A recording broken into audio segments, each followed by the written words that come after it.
Hello, everybody, and welcome to the Online Creators Association's Thursday Night Live. Um, this is the last time we're going to be specifying which night it is, because starting next month, it's going to be the weekly live on Thursdays. Um, we were going to poll the people on Thursday and the people on Monday to see like which one had more interest, but literally every person who does the lives called out sick this Monday, uh, and I think that has been Monday every single time it's happened. So, having not found a better reason to make the decision, Thursday clearly just feels better for all of us. We've got a TikTok update today. We were going to talk about the strengthening commitment to transparency article that came out on TikTok Newsroom today. But before we get into that, is there anything else we want to address, talk about, bring up? The app has made a lot of updates. A lot of it, of course, is in beta testing. Apparently, you can now stitch a stitch, but it's not everybody. I didn't know you couldn't already. No, that's been prohibited. Like you can do duet chains, but if a video is stitched, unless you duet it or download it, you couldn't stitch it a second time or any additional times. But I came across a video of Coffee Fanatics losing his mind because he was like, "This is the best thing ever. I've been waiting for this for so long." That's going to degrade the quality of the opening cut of the stitch so bad, because it's already a massive drop in audio quality, like from the original video to the stitch clip. I'm like, I don't know. We'll see how it goes because a lot of people have been requesting that feature for pretty much since its inception, but I don't know. I think we are rapidly going to get deep fried stitch memes.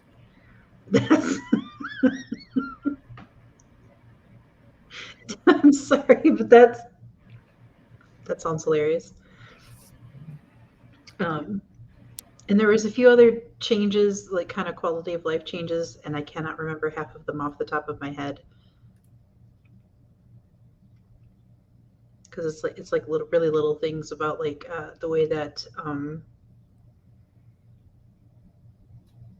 certain things show up, like the text in front of it switched a little bit. Making it at least a little bit easier to read, I think.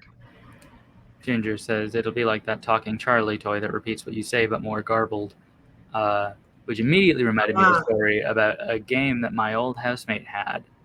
It was a lot like Simon Says, but it was like a multiplayer game where you were supposed to press a button and then like make a noise, and it recorded the noise and would play it back to you to mean that button. And like I forget why you were supposed to be playing it in like a group or something, but my housemate would like play with it a lot as a kid.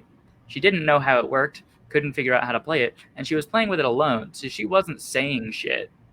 So for ages and ages, she couldn't figure it out until one day she happened to say something out loud and it talked back.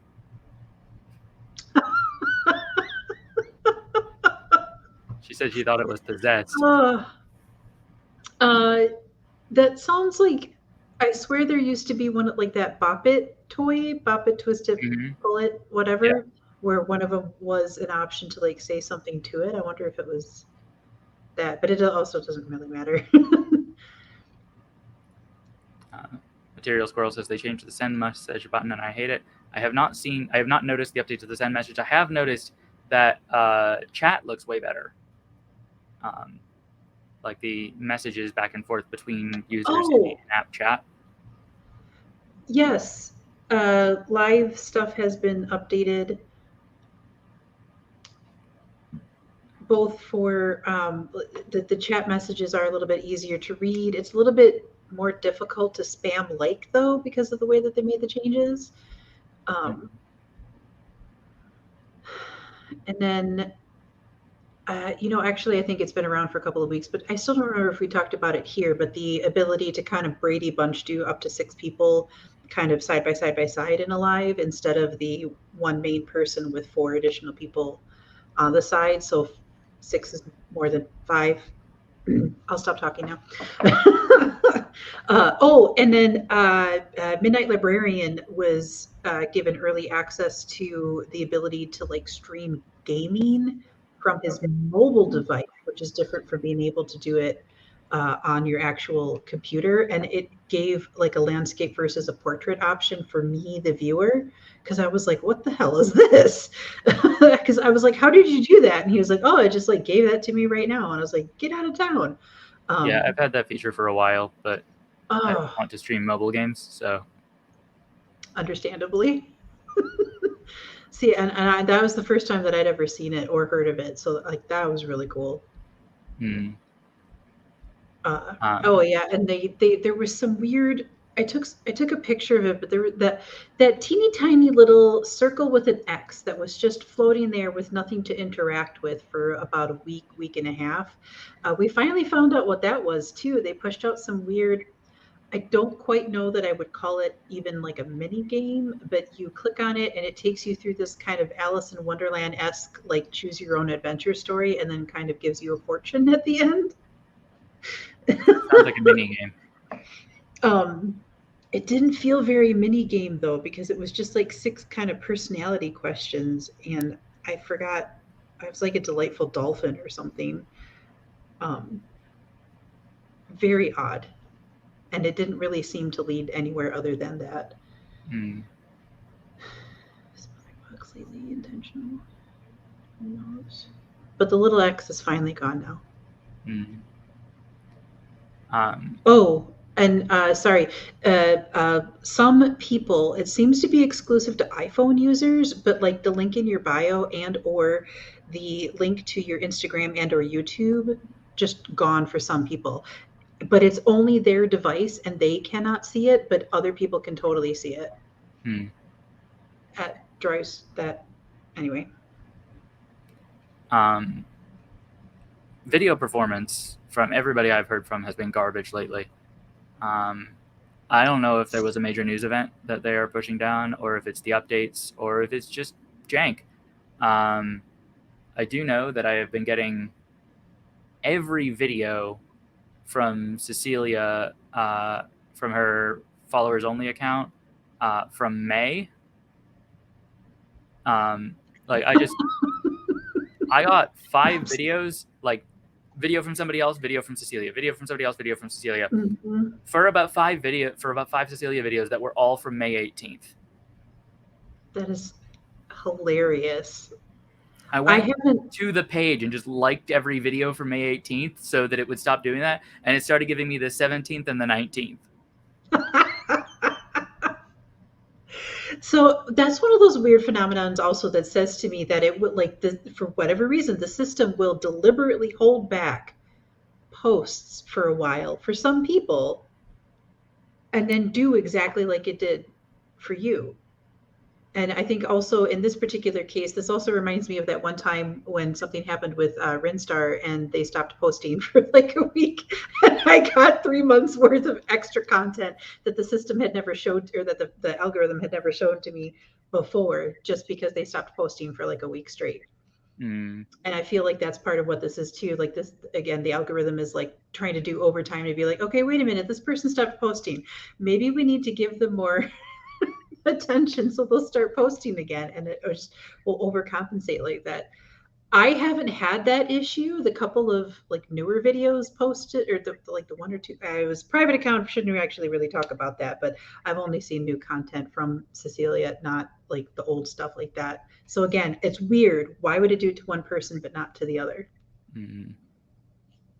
But I have seen a lot more old content also though on the friend page. Mm. I've seen stuff again going as far back to May for some of my mutuals that don't post as often, which is again just like why. Mm. All right, let's jump into the article. Strengthening our commitment to transparency by Vanessa Pappas, Chief Operating Officer, TikTok.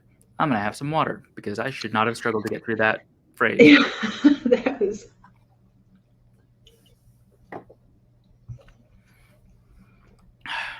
I'm sorry to interrupt for just a second, but Ginger was saying that my friend's page is either more than a month old or less than a day. Honestly, I feel that same way too. The front page is that metronome picture where it's just swinging wildly back and forth. I agree. At TikTok, we aim to build responsibly and equitably so our community can safely create, share, and enjoy creative and entertaining content on our app. We work to earn and maintain trust through ongoing transparency into the actions we take to safeguard our platform because we know that just saying, trust us, is not enough. That's why long ago we made an important commitment to transparency, particularly when it comes to how we moderate and recommend content. To fulfill this commitment, we have continually taken concrete actions to earn people's trust. To name a few examples, 2 years ago, we launched our industry leading transparency and accountability centers, which raised the bar by allowing experts to access our moderation practices and information about our recommendation system. We've hosted hundreds of guests virtually since our opening during the pandemic and look forward to opening our physical centers soon. TikTok has published transparency reports since our platform's early days. We've also increased the frequency of our reporting and expanded the transparency in each one of our quarterly community guidelines enforcement reports. For instance, we're the first platform to report the number of suspected underage 13 accounts removed and the first to break down content removals across sub-policies. We established our U.S. Content Advisory Council in 2020 and have since created additional safety advisory councils in Europe, the Middle East, and North Africa, Asia Pacific, Asia Pacific, Brazil, and Latin America. The councils are comprised of independent industry-leading experts in each region who advise on a range of content policies and safety strategies. We recognize that there's no one-size-fits-all solution when it comes to having a great TikTok experience, so we've continued to provide options for people to customize their preferences. For example, we've recently announced a new way to filter keywords and hashtags associated with content you don't want to see in your For You and following feeds, and we'll roll out additional features and tools in the months ahead. We aim to surpass the high expectations our community and stakeholders rightly have for us, so we can continue to serve everyone who creates, connects, and is entertained on TikTok. We've been listening to feedback from our different communities of researchers, academics, and experts, and are today sharing new initiatives to strengthen transparency and accountability on our platform. Providing API access to research the TikTok platform. Currently, researchers do not have easy and accurate ways to identify and assess content and trends or conduct tests on our platform. We're developing a research API to improve ease of access to public and anonymized data about content and activity on our platform, and plan to make it available to selected researchers later this year. Providing API access to research our moderation system. In addition, we've developed a moderation system API, which we plan to make available this fall at our transparency and accountability centers.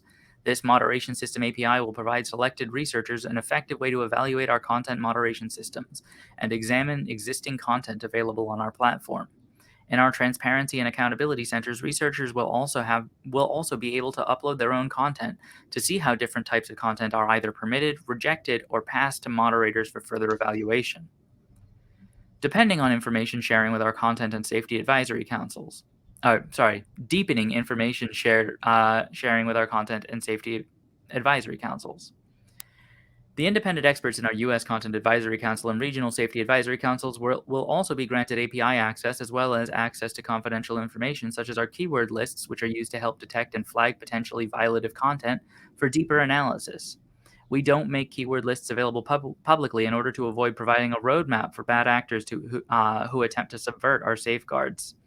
We have dedicated teams regularly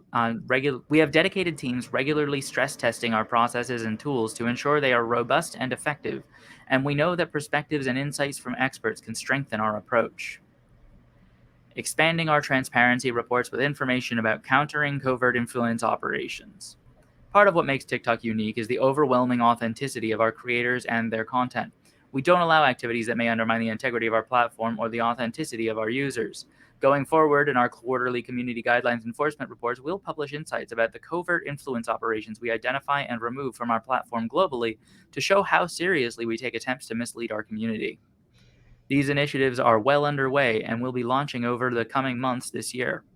We'll update on our progress as we continue to innovate when it comes to being transparent and accountable. If you have feedback or ideas you want us to consider, please email transparency@tiktok.com. Hmm. That is a lot. Yeah. I still don't like. I know that we have seen some of those reports that talks about from TikTok talking about like content removal and stuff like that.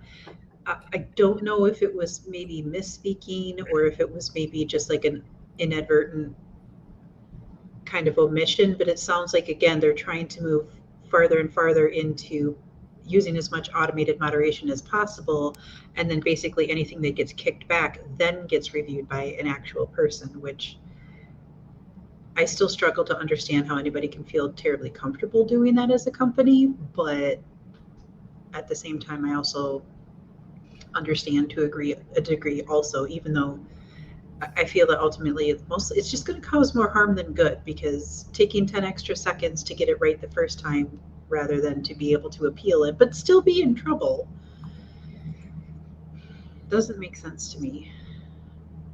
They have made it clear that like there are things that the auto mod can flag that just like immediately send it to moderation. Mhm. Like it's not like the only thing the auto mod does is just block the content and then you can appeal, and on appeals it goes to moderators. Because we know there are moderators whose job is appeals and moderators whose job is content sent to them by the auto mod. Mhm. Um, I wish Cecilia were here tonight because Mhm. she'd know whether this is bullshit. And I don't. And again, for my experiences, like my bullshit meter is going off, but I can't quite put my finger on it. I can Again, absolutely come up with explanations for why this feels like bullshit. And I can point out things in it that I think are bullshit.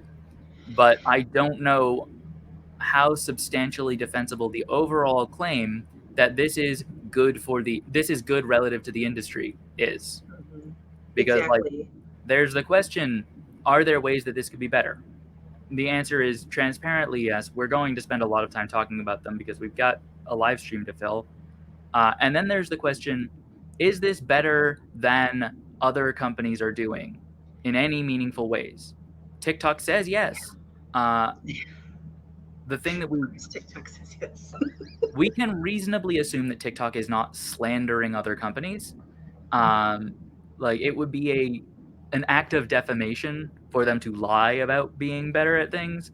The question is, are the things they are doing better at meaningfully like the most important things that companies can do for transparency, or have they found ways to do better than other companies while still not advancing in whole categories that are not mentioned in this article, which is the reason that like ideally we would be talking about this with somebody who has a much better handle on uh, the industry than I do. um, Yeah. And like again, everything that I know in regards to this stuff is from just my all of my experiences from moderating. But I have no memory of data to like back anything up. I've got lots of gut instincts and suspicions. I would love to have a conversation with these folks to pull out some of that information, but like overall, I like where this is promising it's going to take us, but I didn't hear a timeline. I always, that always makes me feel a little suspicious, even if they're saying like, by the end of this year or some point, or a timeline will be discussed for next year, for example. I always get a little, we are always working on striving towards, that means it's kind of on the back burner, like not fully on the back burner, but that always makes me a little bit nervous. I mean, like half Um, of the stuff they mention here is stuff they already did. mhm. Um, and like we have been seeing that like every quarterly transparency report has been more transparent than the previous one. Mhm. And like breaking shit down by sub policy violation is a huge deal. Mhm. Did we see that one yet, though, or is Yeah. that? Yeah, we analyzed that last time we talked about the Oh, moderation reports. that's right. That was that one with all the graphs that confused my math stupid brain. Mhm. If you don't mind me switching gears just a little bit, because Ginger was asking about, curious as to how they're selecting the researchers. There are a multitude of companies out there that do this on their own. I can only name one of them. I can't even name it. I don't know what it's called, but I can find the website.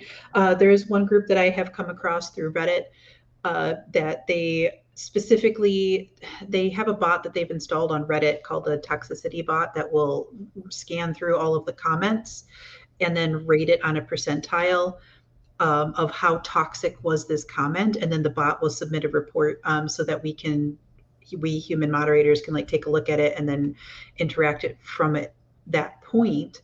Which I would love to think that TikTok would be working with them with those, or somebody like them even, just to kind of do that sort of stuff, because there's so many comments posted to this app every single day. There's no way that any one person could find everything. Like even if a person decided to read all 8,000 comments on something that's gone super viral, I mean, there's still content that a person could miss easily. And if there was an actual bot running through that stuff at all times, they could help pick all that stuff up too.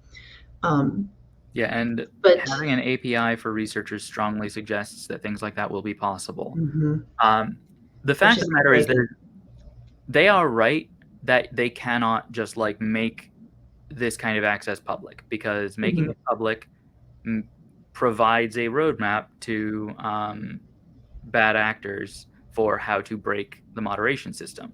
mhm, Um, there's always going to have to be some level of restriction on who can access the system. Like there's yeah. the way that they phrased it, very generic, very wide spectrum of possibilities. It does accurately encompass like what any company would absolutely have to do in order to have a functional mechanism that allows research into um, Mhm. systems. So like, let's see, did they? Or the other part that I was going to mention too is like, again, from my experiences with Reddit, there are a number of educational institutes, colleges and whatnot. They have like, people who are trying to get into this as a profession, running studies from an academic standpoint, also doing the same kind of stuff of talking to people Yeah, and about their experiences moderating and what what could be will answered. likely be the case is that researchers at universities and at firms will apply uh, for access to the API with proposed Mm-hmm, research, and TikTok will decide whether they want to permit mm-hmm, that research on the platform. mm-hmm, Um, if they want to look good uh, in their like, if they want this to be the PR move they want it to be, then they're gonna have to let research happen that like it looks good for them to be letting that research happen. So they're not going to be able to block a shitload. Like yeah. they're going to have, we're going to have to be able to see like publications coming out of this that demonstrate that TikTok has genuinely exposed themselves itself to criticism. Um, that said, uh, because access is a scarce resource, investigators are going to be inclined to stay on TikTok's good side, which means we're unlikely to see things like criticism of the API. Because coming in and saying, I'm going to research this thing, and then coming out and saying, I have all of these problems with this other thing I said I wasn't going to research, that is the mechanism by which you let me research things, you're not going to get another grant. Like, you're not going to get another like admission signed. So that's that kind of criticism a lot less likely to happen. So we're not likely to find out whether the API itself is any good. And that's true of all of the APIs they talk about.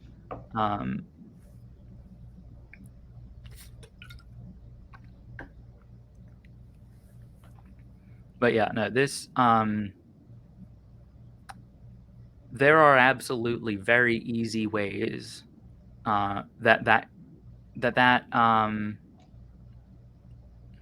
access could be bullshit. The way that they have phrased it encompasses all possibilities from absolute bullshit to best case scenario, to like the best thing we could expect a company to do. And we are unlikely to get any better information than that, because again, the more information they publish about their moderation systems, the easier it is for hostile actors to use that information to subvert their moderation practices. It's Goodhart's law. I talk about this all the fucking time, but when a measure Right. ceases to be a good measure, they can only use their internal measures of whether something needs to be moderated, as long as those measures are not targets, as long as there are not people who are aware of the measure and trying to satisfy its requirements. Yeah, it's always a moving target too. So it's like, yeah, it's a constant uphill battle. It's like, oh, you know what the real solution is? Get everybody in the world into therapy and teach them not to be an asshole to other people. Yeah. So there's another thing that I want to talk about down here. Expanding our transparency reports with information about countering covert influence operations. This sounds awesome. I love to hear about covert influence operations. Definitely interested in hearing about all of the countries trying to do shit on TikTok and getting kicked off. We're not going to hear about America. It is simply not going to happen. I worked at a nonprofit for about 5 or 6 months coming out of college that did human trafficking and human labor trafficking research and prevention around the world. And on their website, they have this big map of every country in the world with a rating for like how likely is it, all else being equal, if you are getting a product where the supply chain goes through this country, for that to involve child labor, for that to involve forced labor, for that to involve slave labor. America was gray. It was the only country without a color, because America does not permit companies that are using American government money to have an analysis on American labor violations. So, like a lot of that firm's projects were funded by the U.S. government, and like a lot of grants. And the company does a lot of good. It's a really good nonprofit. They are making the world a better place.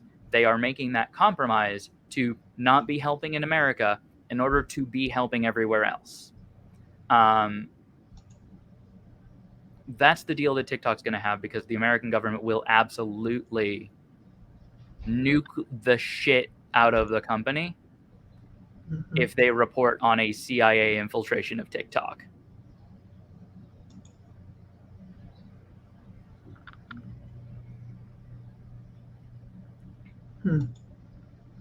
Like a company that operates in America cannot report on American infiltration. It just won't happen.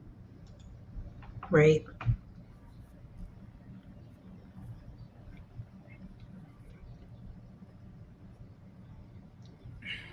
But even so, though, I think that paragraph is also about just the kind of misinformation that people like to spread. Mm-hmm. I mean, I think this is about things like the Russian government hiring a bunch of influencers to popularize a hand signal in support of the invasion of Ukraine. Oh, yeah. No, they've been. Yeah, that's the kind of thing that this is about, is like organized state level population control strategies, or not public consciousness control strategies. Right.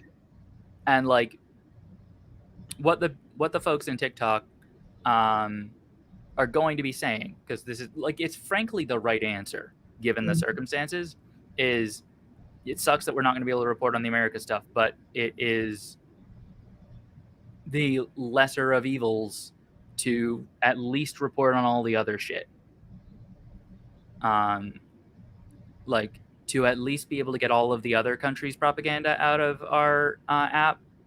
Uh, to at least be able to make sure that 99 out of 100% of countries um, are not are being called out for uh, clandestine influence efforts on TikTok. Um, that's better than none. Um, It's like, and I absolutely agree. I do think it is happening a bit more on the domestic level too, because like the folks that try to post content about politics and news and stuff like that, also that warning about COVID-19 misinformation specifically are still pretty common here too. Like again, it's not as much uh, impact. I think the impact is of them. It feels very different, and it's spread out completely differently too. I think one of the things we maybe need to talk about in the course of this conversation is that America is better at propaganda than every other country in the world. Right? Like, I shouldn't laugh, but it's right. Absolutely. like I think this is probably the most important lesson of the Cold War is that like one of the big conflicts between like capitalism and socialism, a state-centric versus an ostensibly open market system, is that when you have a state, you can just censor things. Like when you have a strong centralized state that is in control of everything, you can just censor things. You can just send people to jail for communicating the wrong ideas. Mhm. America was not allowed to do that because it is a central line of American propaganda that we don't do that. So American social control strategies had to be a lot more sophisticated, and like those tools didn't go away with the Berlin Wall. Um, like the CIA, the NSA, the FBI, they still fucking exist. Um, do you know about American the CIA funding of impressionist or modern art? That's one of those things that I know that I've heard about, but it's like I So the don't way it remember worked its history. was the CIA would give money to like sympathetic operatives, like people in the investment world who were sympathetic to the CIA and comfortable explicitly and intentionally acting on the CIA's interests. Those people would build relationships with people in the art world and give people in the art world money to then like re-grant, re-gift. Like they'd say like I'm just like like I'm giving you money because I want you to be able to like influence the art world because I care about your uh, passion for genre, and like one of the big genres was modern art.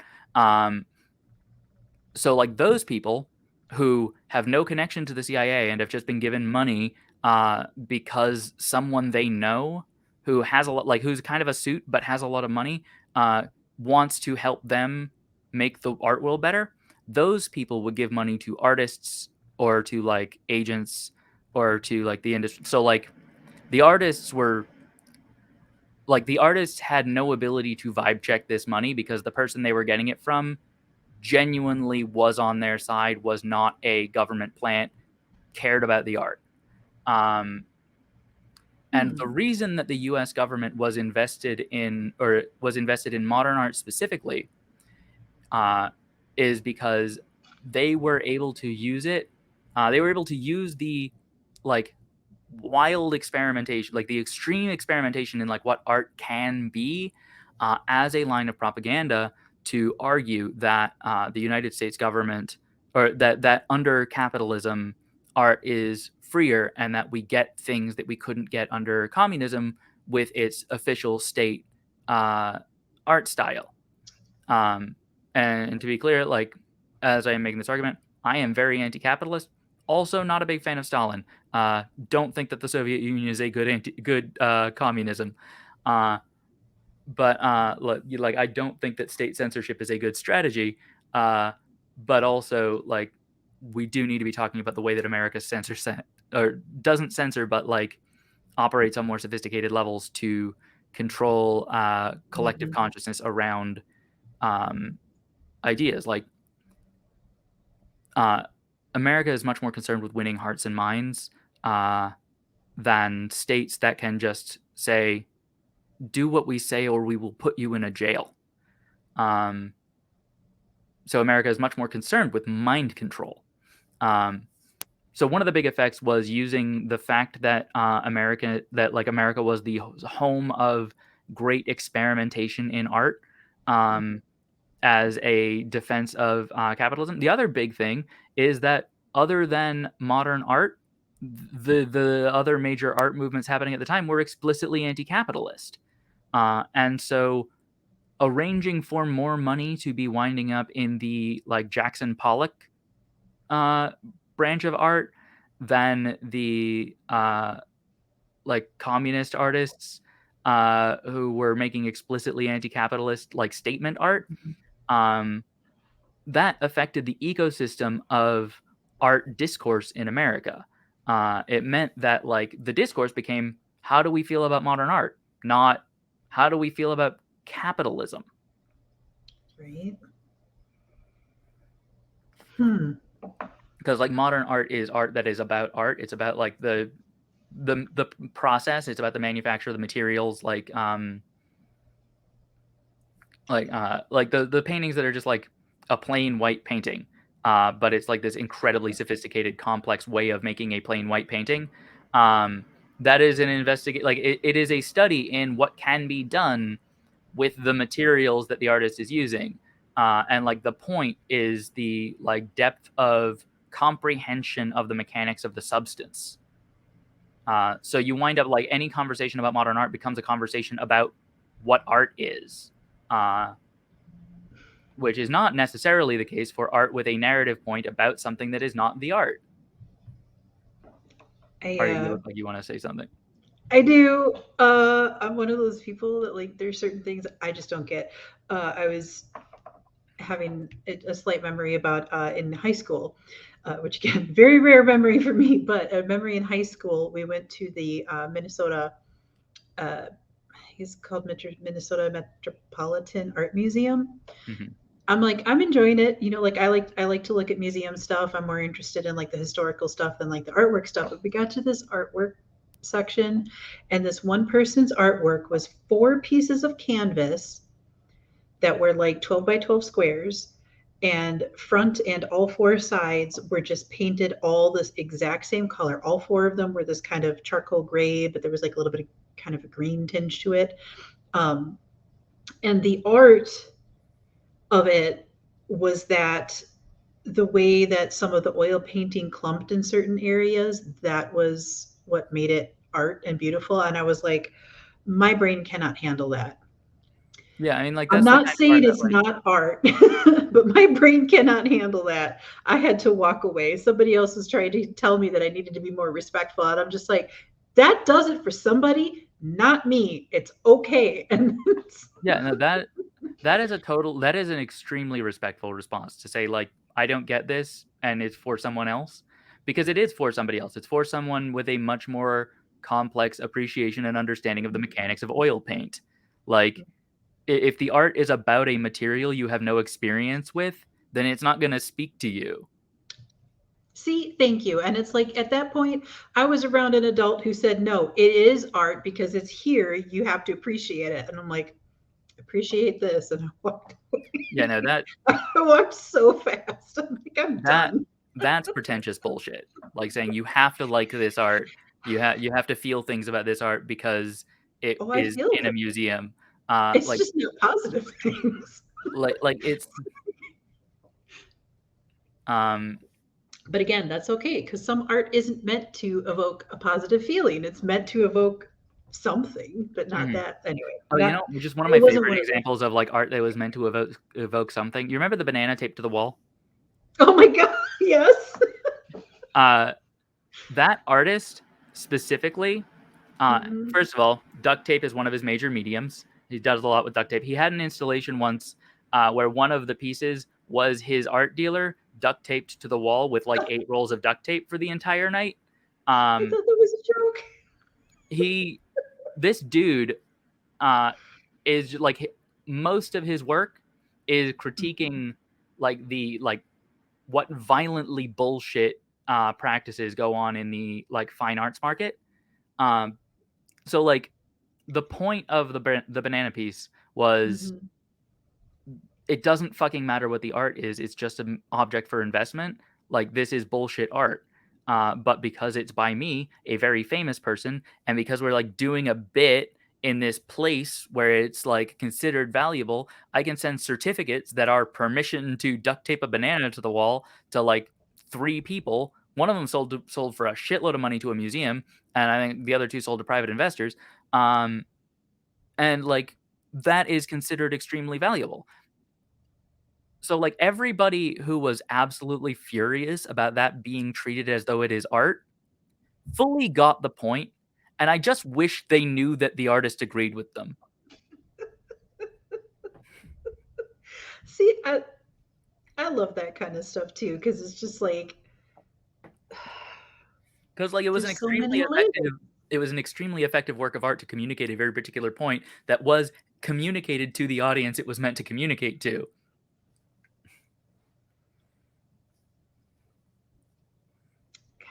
I can't. And I am now ADHD remembering this weird like trend. If you, well, okay.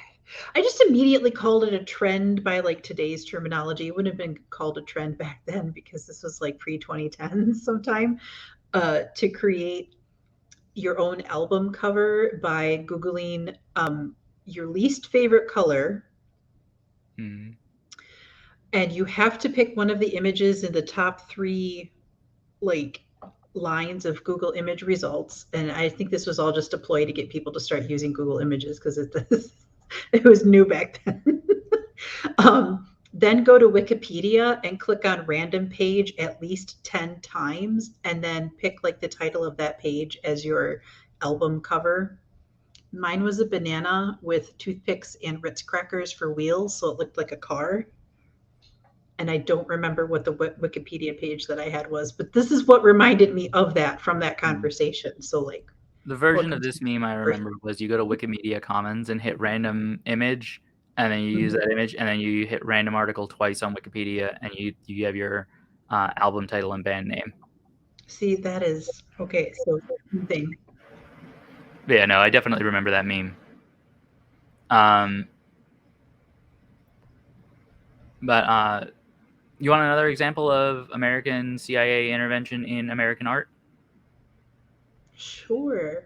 Because You I know, don't like I've heard of other weird things about like they sent cats into space with like some sort of node in their brain to do the study stuff too, with to intervene with that kind of stuff. I mean that sounds like something the CIA would do, but it doesn't sound like cultural control. No, Uh, like it doesn't sound like they were propaganda. That sounds they like were hoping investigating. it would be though. But anyway, please continue. Um, you know, creative writing MFAs. You know how that's like a thing? Um, I'm going to say no because my tech brain is still on and all I can think of is multi-factor authentication. So I don't even know what MFA means in this context. Master of Fine Arts. Thank you. You know how people can get graduate degrees in creative writing? Okay, yes. Mhm. And are you aware that that is a kind of common thing? Yes, I still don't know how common it is, but yes. It's weirdly common for being a master's degree in creative writing. Fucking wild thing for it to be like one of the most common higher like postgraduate degrees. Mhm. Um, almost every creative writing MFA program in the United States is modeled on the Iowa Writers Workshop, uh, Mhm. which was a creative writing MFA in the University of Iowa, if I remember correctly. Might have been a different university. It was a university in Iowa. I can tell you that with a fair amount of confidence. Um,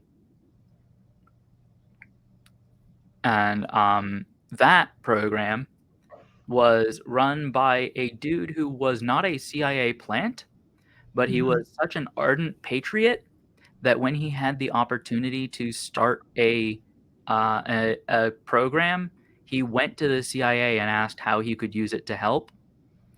Uh, and wound up like developing like a decades-long intimate relationship with the CIA,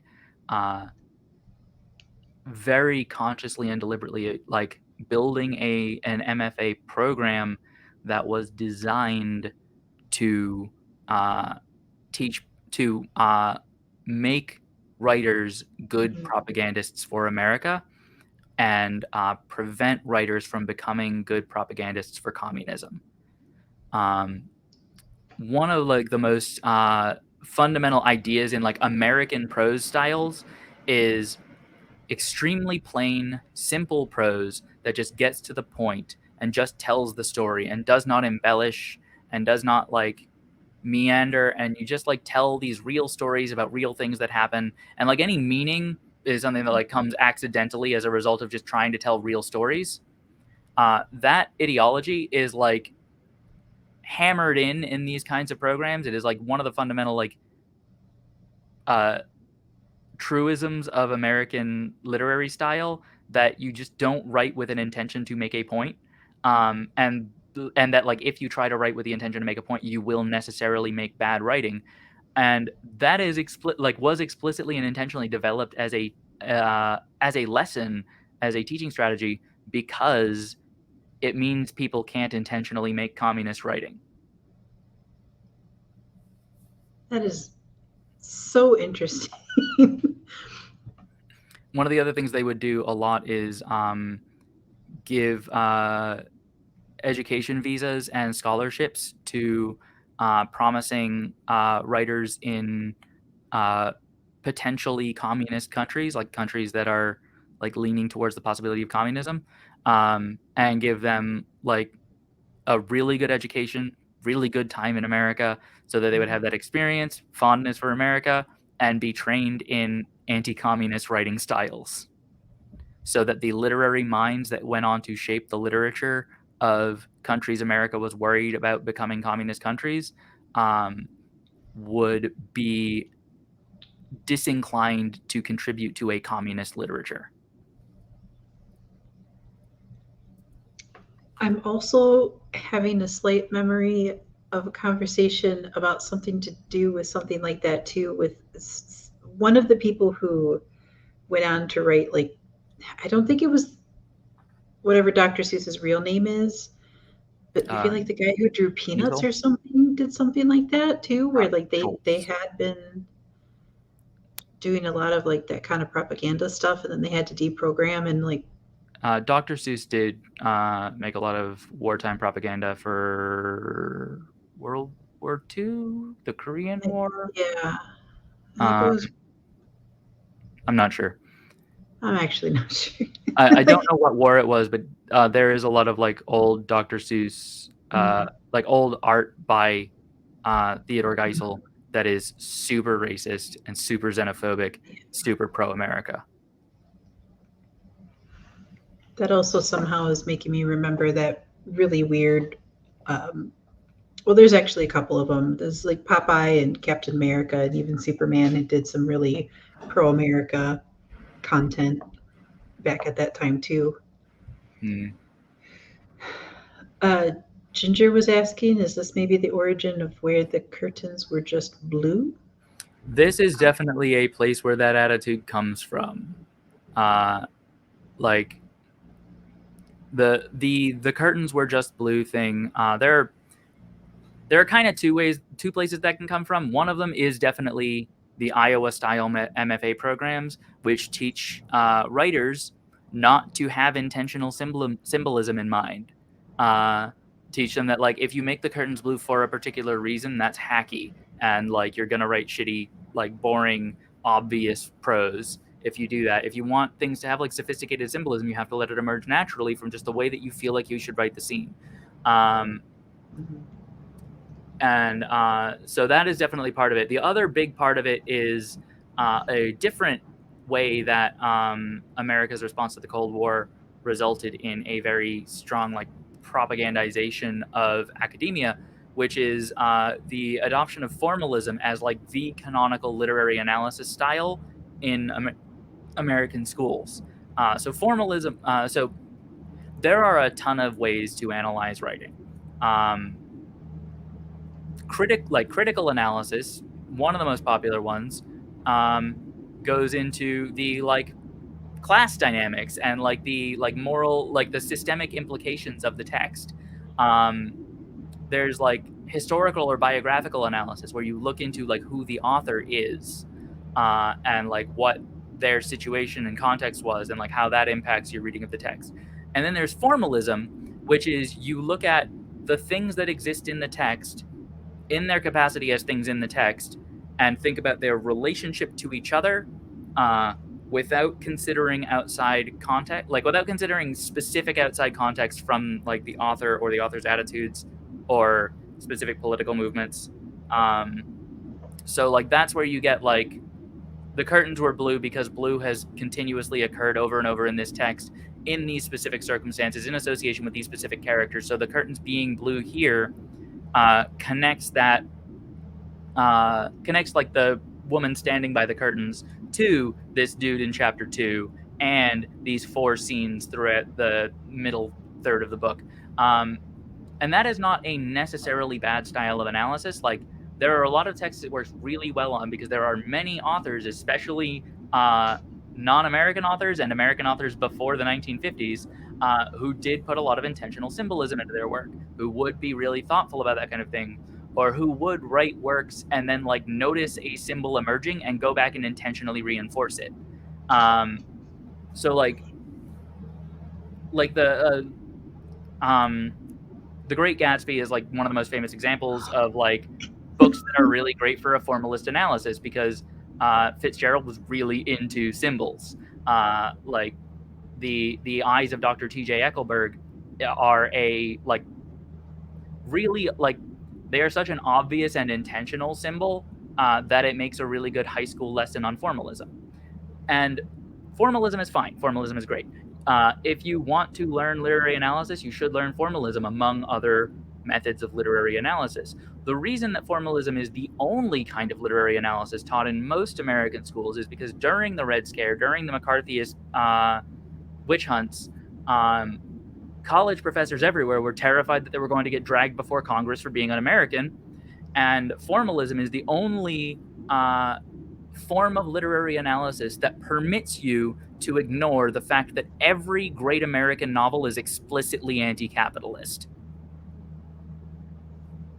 Like every single fucking one of them is about how much capitalism sucks and the fact that the American dream is a bullshit. Right? Like the thesis of great American novel is actually you can't achieve your dreams. Yeah. That kind of like irony, I guess, right? Yeah, of we're supposed to believe in like the American exceptionalism and the American dream and everything, and then like everything is about how either it's a huge struggle or like it's just not going to happen. So don't like we do try stuff, but like it's not a thing that's going to happen. And like that's the thing is like if you take critical analysis to The Great Gatsby, you get Gatsby achieved wealth, transcended class, and as a result was miserable and then died. And also crime and the fact that his fortune was built on crime. If you take like a combination of critical analysis and formalist analysis, illustrates the idea that great wealth comes from criminal exploitation and opportunism around the like legal system. If you take a historical analysis, you get, this book takes place right the fuck before the Great Depression. Everybody in this story is 1 year away from being fucked. Mm-hmm. Like this is a story about doomed people.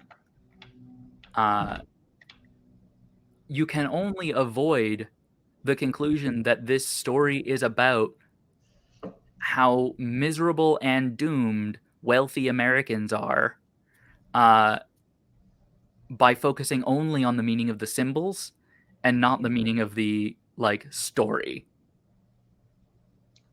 The whole money can't buy happiness. Right? Which that always makes me like if we all know that phrase exists, money cannot buy happiness, why do so many people hoard wealth? I Um, can't make it make like that's one of those things that I'm like, I don't actually want to make it make sense kind of I mean, question for everybody I meet, but seriously, make it make sense. Why would do you we know like that me money to? Because cannot I buy can't. happiness? Why do you want to be disgustingly wealthy? Like, why do you want to hoard wealth, even if you know that you're like part of the 1% that is like literally screwing over the rest of the world because you are hoarding too much wealth?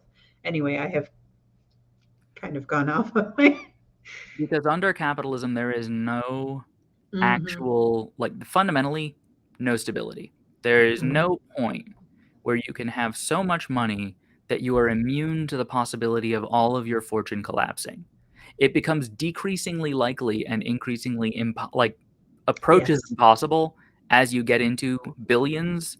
Like, it gets to a point where, like, assuming that the stock market continues to work, Jeff Bezos is never going to not have so much money that he can do whatever he wants. But that's a Mm, big assuming for somebody who is paranoid about loss of control. Uh, yeah. so, like, to whatever extent you pursue fortune, um, it's like one of the fundamental roots of that is like a paranoid fear of loss of control. Um, and like all of the billionaires are absolutely obsessed with control. They are absolutely obsessed with the idea that they should have control over everything in their life. um, it's a mental disorder. Like, billionaire is a mental disorder. But like, that's why it happens, that's why people do it. um, as for why people pursue wealth in the first place, money cannot buy happiness. Money is really good at buying the removal of things that are obstacles to happiness. Yes.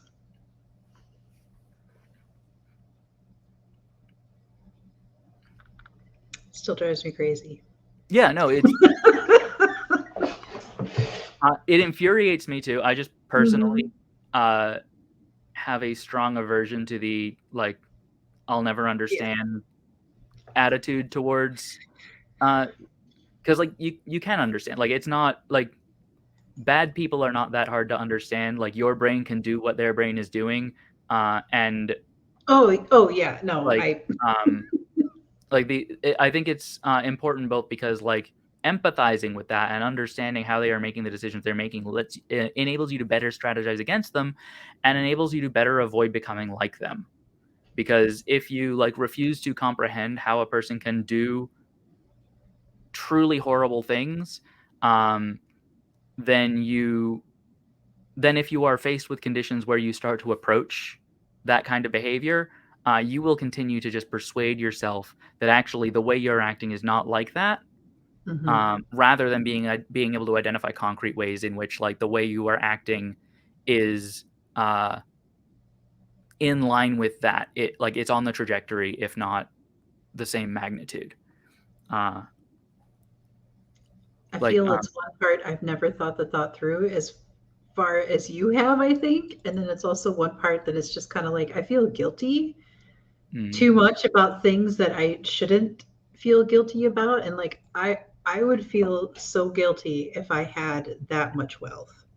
yeah, that is one of the, So I like, would when I want. say billionaire is a mental disorder, one of the symptoms is Okay. lack of guilt. Okay. All right. I think Uh, we're on the same page now and the thing then. is, like, there are actual studies in this. Money Mhm. causes that. Like, money will cause you to lose your sense of guilt. Um, like, when you have power over people, Mhm. you tend to lose empathy for them. You tend to stop thinking of them as agents, as people with feelings. It becomes easier to uh, treat them as objects who you can control Hmm. and use for your ends. And, like, people are susceptible to that shift to different degrees, and the Mhm. people who are capable of becoming billionaires are exceptionally susceptible to that. But that doesn't mean that those are people who were always incapable of empathy. It means they are people who were exceptionally prone to losing empathy, who found their way into a situation that encourages and facilitates a loss of empathy. I have a friend who is like makes like hundreds of of dollars a year as a capitalist, like my one capitalist friend. Mhm. And we've had conversations about like how he talks to his therapist about how he feels himself starting to lose his sense of right and wrong, and like starting to like look at situations and see like, oh, obviously the correct answer is X, where X is the answer that gets him more money. But then like he thinks about it for like a little bit longer, and he's like, oh, that does horrible harm to several people. Um, like it becomes extremely easy to make that kind of decision. It's not it's not the same cognitive process that you would have right now. Uh, Right. and like if you were in that situation, and if you had gotten into that situation by a series of progressive steps over the course of years or decades, you would not have the kind of thought processes that you have right now when you are faced with the power to make those kinds of decisions. That's one of those things, again, too, where I do understand that, but I think also I get lost to a point too, because like when there's just too much numbers, my brain is just kind of like, Yeah, and like that I'm not there saying are I'm immune, but I'm saying I'd be real stupid with it. Like I'd be like, I'm sorry, what? yeah, I mean there are many necessary preconditions for achieving billionaire status in the US. One of them is a reasonable facility with numbers. Yeah, I can't. I I actually have an example from today too. My coworkers were talking about how one of my coworkers went, it's 10 minutes to lunch, and once lunch hits, I am 70% done with my work week. And I'm like, what the hell are you talking about? And they explained the math to me, and I'm like, oh, okay.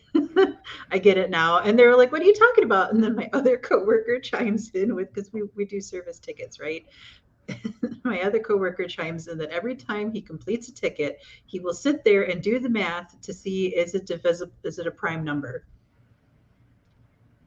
just to keep himself entertained during the day. And I'm like, y'all in your math, like I could never. I would be asleep in like 10 minutes because I would be thinking so hard. I could never. But thank you for like bringing me into a what a math filled world feels like, where doing math is fun and entertainment and like keeps you occupied through the You know, day. I could never. I can't do that with numbers, but, like, I get that vibe so hard because, Mhm. like, whenever I say a sentence, part of my brain is just, like, going over and checking the grammar and thinking about, like, "How did that sentence Yeah. work? Could I have said it differently? Did all of the parts of speech agree with each other?" And I know that that is not something people normally like, it's a Yeah. weird thing to do, and, like, most people actually can't because, like, they are not as obsessed with or, like, naturally talented with language as I am. Um, Yeah, because I fully admitted immediately, I'm like, I'm really glad that I decided to eat my sandwich right now so that I can take a shower during lunch so I don't have to try to rush through it after work before live stream. And they went, live stream? And I went, nothing.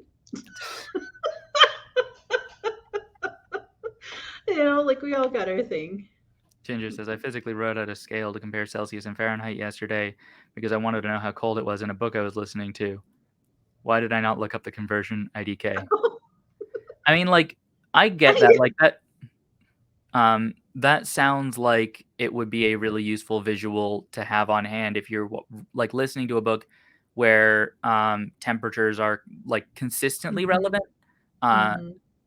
to be able to just like look at a chart every time rather than have to look it up every time. Because Yeah, like I would you're have Googled a picture. like having that comparison scale and then hearing a lot of specific examples both will make it faster for you to figure it out and also make it faster for you to achieve an intuition of the relationship between Celsius and Fahrenheit.